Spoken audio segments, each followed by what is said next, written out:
Hey there. I don't often talk about PJ on the podcast, but he's my partner in both business and life. And for those who know him, you know he's pretty amazing. He's smart, he's energetic, he's very supportive, and he complements my energy perfectly. But when I first met PJ and I knew these things right away, I kind of had to take a step back. I said to myself, wow, this is a guy that I want to keep around. You see, at the time, I'd fallen into this cycle of getting into relationships, connecting, even falling in love, or what I thought was love, and then a few months later, we'd break up. I was always too much, too ambitious, too wild, too loud, too driven, too outspoken, too opinionated, too truthful. And this was something that kept coming up. So we'd go our separate ways, and then I'd see them months, sometimes years later, and they'd say things like, oh, if you weren't so much, we would still be together. And it gave me a bit of a complex. It made me think that my too muchness would send people away. So when I met PJ and realized how great he was, I said to myself, okay, I'm not going to mess this up. I want this relationship to last. I'm going to make sure that I'm not too much this time. And so what I did was I played it off like I wasn't this energetic, very opinionated, very ambitious woman. I kind of knocked the edges of my whole self. I presented as a whole lot calmer, more reasonable, more collected than I really was. And while I was still me in all the ways, it was like I had turned the dial down. I had muffled who I really was. I had muted myself. I'd given him a slightly less version of me. I suppressed some of the wilder traits that made me me. And not that I became someone else, but I hid some of the parts of me that I thought could be scary or make him feel unsure or about me or what I might say or do next. And guess what? That strategy, it didn't actually work for long because I just couldn't contain who I was and I wasn't being true to me, and I knew that. I wasn't being truly authentic. I wasn't showing all the parts of me in what was going to be my primary relationship. And guess what? I've done this same thing in my business at different times in my career. I've had that fear that I need to rein in who I am to be more palatable, more professional, more acceptable to those around me. And I bet that you have done the same thing at some point, because as businesswomen, we often have to grow into the role of becoming a successful business owner. And that might mean that we shrink down parts of us. We don't voice our opinions as loudly as we wish we did. Even when we know they're the truth, we become a more acceptable version of ourselves.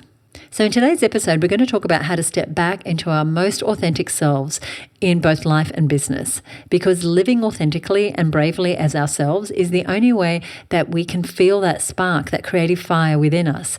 It's the only way to truly love our lives and our businesses.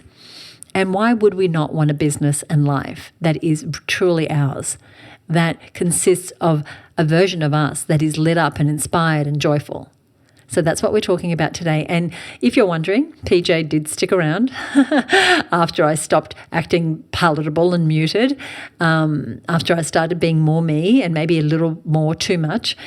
In fact, he liked me a whole lot more that way. At least I'm pretty sure he did, seeing as he's sitting in the room right next to where I'm recording this right now after over 33 years of me being my authentic, opinionated, fiery, and ambitious self. So let's go.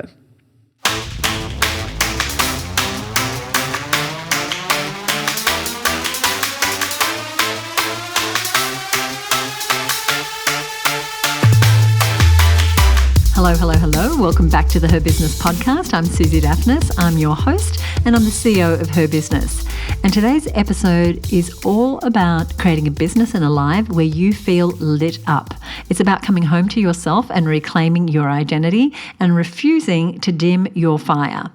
Because for many women I know, and this might be true for you too, the more successful your business becomes, the more responsibility you take on, the higher you rise, the bigger your team, the bigger your income. Sometimes the feeling can be that you need to become someone different, and it can be hard to maintain your sense of self. And it's something we don't often talk about because who would want to admit that their spark has been dimmed, that they're not being 100% themselves, or that they're not loving life and business and who they're showing up as? The very brave few would admit that. But today we're talking about it. And we're talking about how to get the spark back and how to relight that fire inside you. Because isn't that how you want to live business and life? knowing that as you're helping other people, as you're expanding yourself, as you're reaching to the breadths of your possibility, that you are doing that feeling 100% you. Now, this episode is really important because the more you that you become in your business, the more magnetic you are to potential alliances, to clients, to opportunities, to doors opening up. And I can't wait to dive into this one, because when we can run a business from that way of being rather than obligation, when we can stop muting ourselves and putting ourselves into boxes that we never wanted in the first place, we create a whole new way of doing business. So I want to start by asking you a question. And if you have a place where you can journal or write something down now, great, go ahead and do that. If you're on the go, just have a think about it as we chat here. So the question is, when and where in your life do you feel most lit up? So not just happy or content or satisfied, but truly alive, energized, unstoppable. Is it when you're creating something new, when you're surrounded by community or family, when you're in nature, when you're totally unplugged, when you're on your own, when you're hearing your own thoughts clearly without chaos and noise? There's no right answer here, and it's totally individual, but noticing your answer is really important. And the other part of that question is, how often are you actually creating space for that kind of experience in your life? And I know for me, there is one clear recipe for me to step into that way of being. It's when I'm traveling, and it doesn't need to be a vacation. In fact, I don't feel this way when I'm fully relaxed mode, kind of in the hammock. I prefer it when I'm traveling, but I've got something going on, something in the works, something inspiring me. And what happens is this incredible sense of freedom comes over me to work and create in a whole new way. Ideas come more naturally, more easily, inspiration comes more, and it's like I can just be more me. And there's certain parts on the planet where I feel even more me. That's not the only place though. I also feel really alive, really tapped in, really lit up when I'm working with women business owners on their strategies, when we're having those bigger, deeper conversations. And just recently I spoke to a woman who said she felt trapped by her business after working for years and years, over 10 years in this business, and still not prioritizing paying herself a proper salary. Now, helping women like that discover that there are ways to make their business more sustainable, to not have those ups and downs in cash flow, to not feel totally burdened and feeling like they have to outperform themselves year after year, seeing the light in their eyes, knowing that there's a way to live better, to grow better, to create a business that serves them more, that's what turns up the pilot light inside of me. So I wanted to share those two examples, because when I get to help a woman who's worked longer hours than ever before just to keep her head above water and help her realize that she can change her business model, can take time back for herself while making more money, that totally lights me up. So what lights you up? What makes you feel most alive? And I encourage you to write this down when you get the opportunity and put it somewhere where you can see it every day and come back to it for inspiration. And we'll talk a little bit about that today.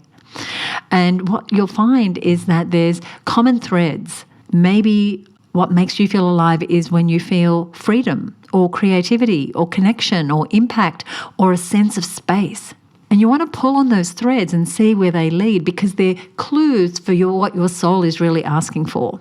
But the other thing is you can bring that into your daily life. You can bring it into how you're showing up in your home, in your business.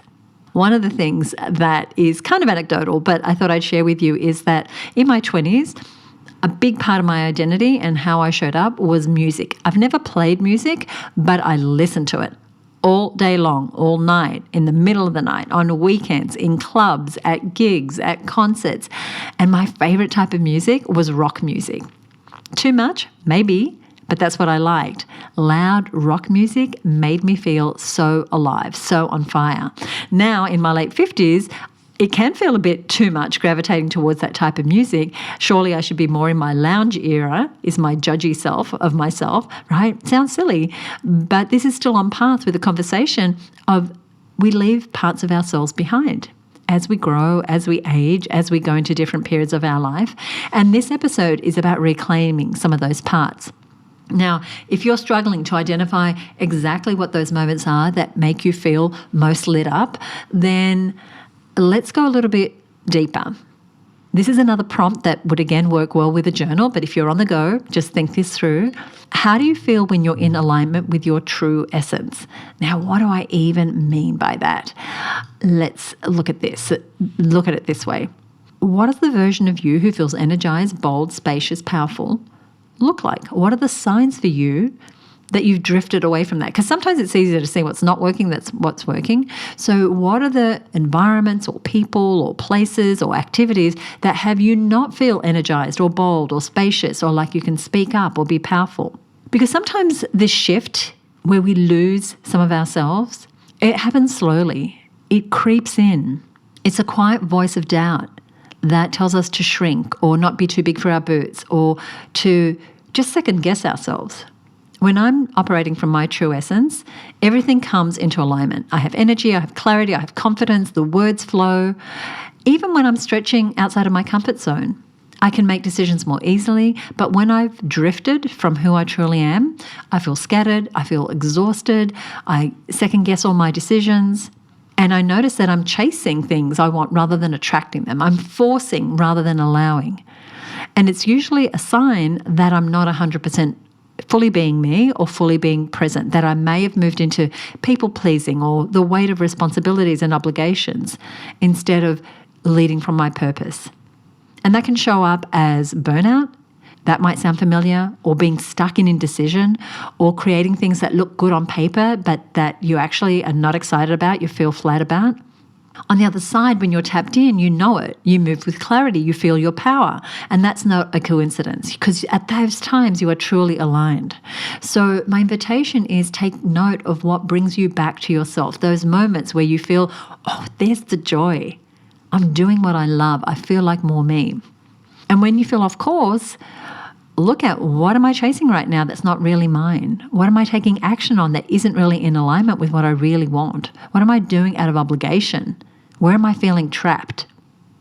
You'll see where all this is going, because this episode is about whether being too much is actually the very thing that makes you magnetic. And so when I talk about being too much, it's about how we judge ourselves. Am I too ambitious? Do I want too much? Am I too opinionated, too sensitive, too confident, too loud? And I get it. We don't want to be that person, the one that sucks the oxygen out of the room, the one that's trying so hard to be fun and popular or get attention. And I've definitely been judgy of that type of person. And I would judge myself if I was showing up that way too, which means what we do is we self-edit. And here's a way that that can show up. So, for example, maybe you've got a vision for your business that is bigger than others around you can see or envision for you, and perhaps that makes others uncomfortable. Or maybe you want to do something for yourself, but others judge it as indulgent, even though it's something you've worked hard to be able to do for yourself. And this can have us feel the need to shrink, to soften, to say less, to second guess our dreams and our capabilities. And if you've ever done that, you're not alone. And this does come up. And it even comes up before we start a business. And you will have seen this, maybe in your own life, maybe with other women. Like being too much by being ambitious and wanting more than a side hustle, or too bold for dreaming bigger than those around you, or too emotional for caring deeply about your work and your clients, or too opinionated for speaking with conviction, or too showy for getting out there on social media, or too direct when you lead, or too successful when you surpass others' expectations or even your own expectations. And these moments don't stop when your business is just getting started. They keep going when you raise your prices, when you get that bigger contract, when you create more wealth, when you get more traction, more fame. And also when you say no to something you don't want, to a client or a collaboration that really isn't in line with what you want. When you decide you want more ease and not just more revenue. When you decide you want more space and not as much hustle. When you decide that you're going to rise above the average and not follow the path that others follow. Or maybe it's when you speak with authority, unapologetically owning your expertise. And maybe you feel like you're too much when others expect you to stay in your lane. I can't tell you how many times in my business journey when the feeling of being too much has come up, whether it's my big ideas or my visibility or getting acknowledgements or making my ambitions or my wins known.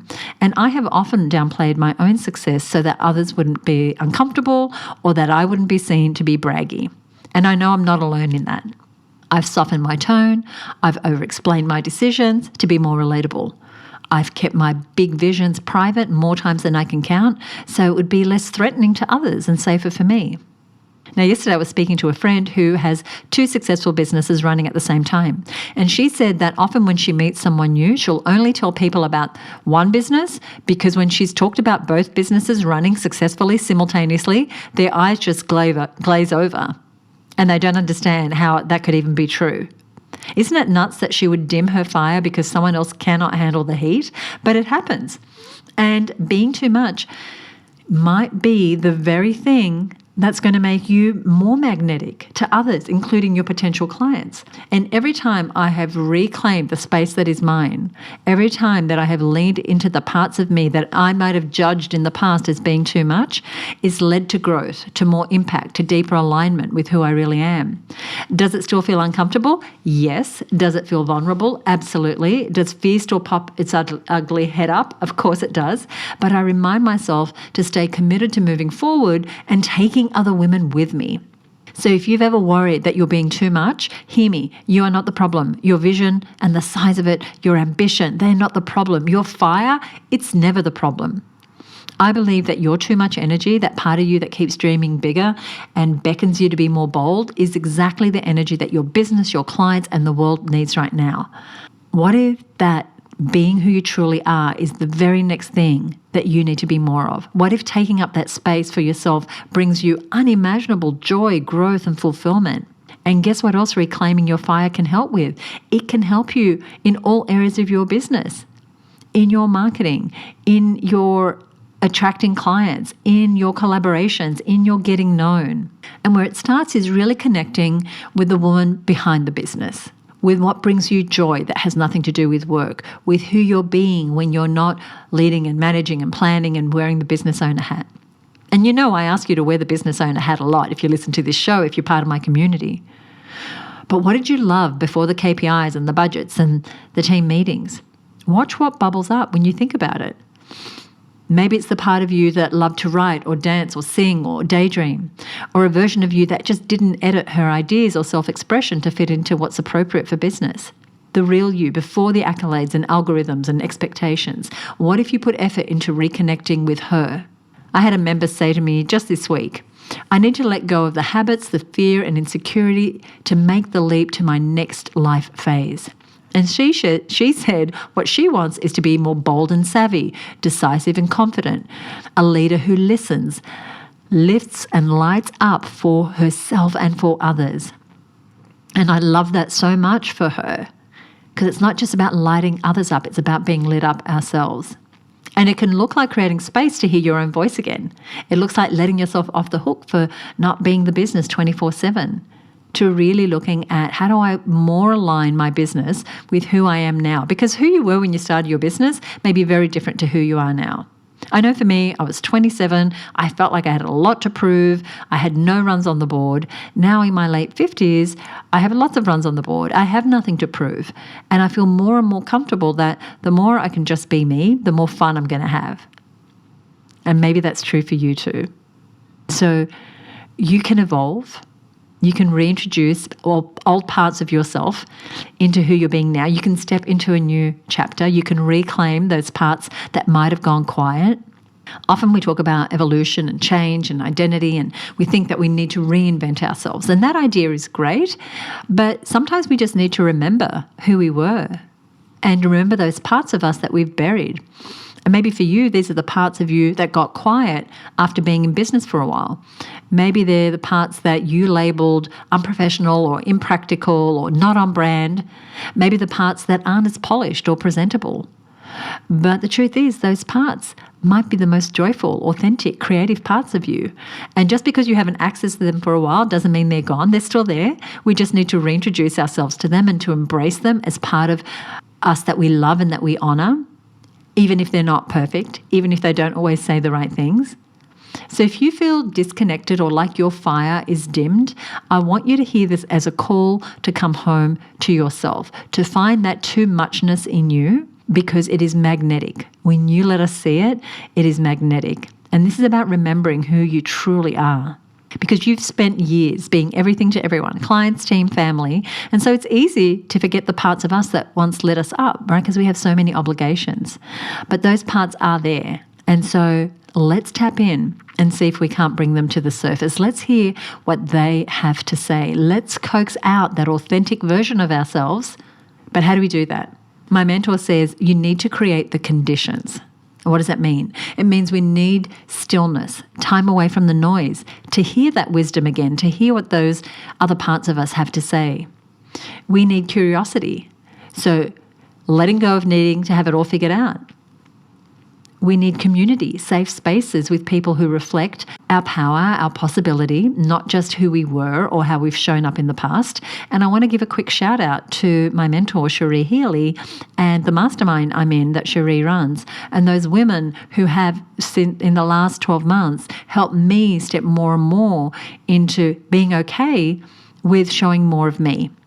Another friend of mine says, I like Susie Unplugged. That's the Susie I like. That's the Susie I want to see more of, Susie Unplugged. And you get what she means, right? She's like, unplugged, just raw, acoustic guitar version. Not the auto-tuned version of Susie. And we need bravery. We need to be brave to make these choices. But know that when we do that, we just feel more and more alive. And that next version of you, which is kind of the whole version of you, she's not waiting for permission. She just needs space. And she's waiting for you to invite her back. And guess what? That can be terrifying. It can be scary. Fears come up. The fear of judgment, of what if they think I'm too much? Or what if they think I'm not enough? There's the fear of rejection. What if people like the old version of me, the polished version of me more? What if they don't stick around when I change? And there's this deep fear of both failure and success. What if I go all in on this truer version of me and it doesn't work? Or worse, what if it does work and now everything has to change? And there can be a real fear of visibility. Being fully seen can be vulnerable. No more hiding behind a facade or showing up how others expect. It means owning your story, your voice, your vision. And that's incredibly vulnerable. And there's a fear of letting others down too. Maybe you worry that if you change, you'll outgrow your audience, your industry, or your old commitments. The guilt of shifting away from what has worked before can be heavy. But playing small, it doesn't actually protect you. It just disconnects you from your power. The less plugged in we are to our fire, if we let that pilot light go off, we're not helping anybody. So that is even riskier. Playing small is risky. Being fully expressed is risky. But so is not being fully expressed. Because when we stay quiet and confined and contorted or behind the scenes, the risk is that we lose ourselves and we wake up years later to wonder what happened to the time that's gone past and to the person who we truly are. And you're not alone if you have these fears. They naturally come up. But I encourage you to listen to that tug, listen to that voice that's saying, I know there is more of me, but I'm scared to step into that. The work you're doing is not just building a successful business, it's also building a business that reflects who you are becoming. That's the scarier part. But I invite you to do that. And here's the thing. Your next chapter is not just choosing a new way. It's about choosing a way that feels more natural to you, that is more authentic. And I can bet you it's going to be more magnetic as well. So there is a massive difference running a business from how we think we should be running it and who we think we should be to actually just putting more of ourselves into it.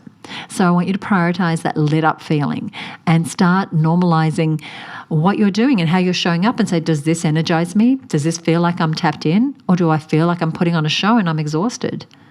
And really scheduling in what excites you first and making space for what fuels you. And so rather than filling our calendars to the brim on stuff that doesn't light us up, how do we fill it with things, enough things that keep our light on, that keep us juiced up, that keep us excited? And if you're not there right now, what do? You don't have to burn it all down.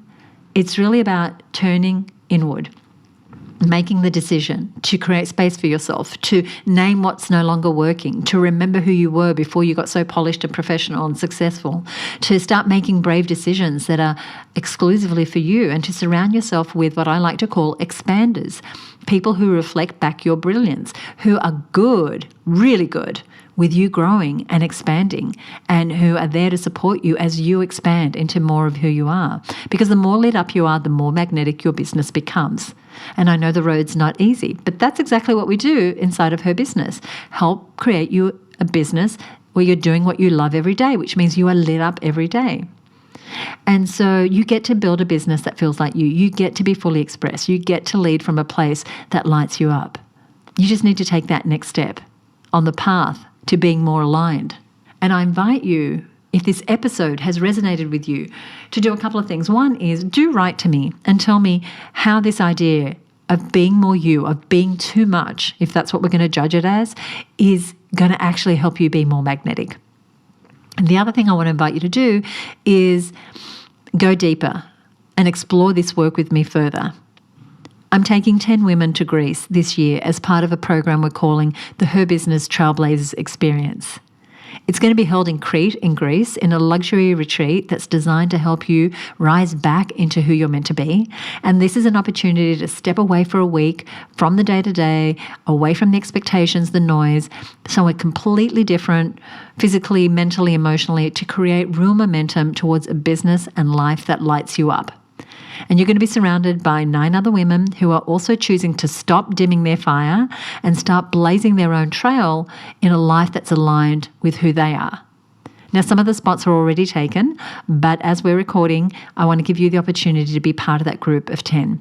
And so if you're interested, I encourage you to head over to herbusinesstrailblazers.com to apply now. But do hurry, because the program will fill. Now, as I've been saying these words to you, just know that I'm also speaking to myself. I've been in this period almost a year now where I'm really going deeper into how to be more me in my marketing, in my reels, in my conversations, in how I show up, and stopping knocking the edges of my too muchness, allowing myself to be more fully me. And I was talking to a friend about this. She said, but I feel like you're always you. And yes, I am always me, just like you are always you. But I know inside me where I'm silenced, where I'm hushing, where I'm afraid to speak up. And so for me, it's been an exploration of pushing past those fears. And my partnership with PJ, know that it doesn't go wasted on me, that he continues to encourage me to be more myself, to be more expressed. He's not threatened, and that is such a blessing. Now, I want to know how you might approach this idea of being too much so that you can be more magnetic. So I want to tell you how you can get in touch with me. Now, you can direct message me on the Her Business account on Instagram, or you can write to me at podcast@herbusiness.com. I want to share with you something that my team shared with me, because it's so aligned with today. And this is actually a review for this show that was from someone. I mean, I couldn't believe the words were so aligned with what we're talking about today. So she listened to the episode that I did with Lisa Shannon called The Secret to Being Seen as the Go-To Expert in Your Field.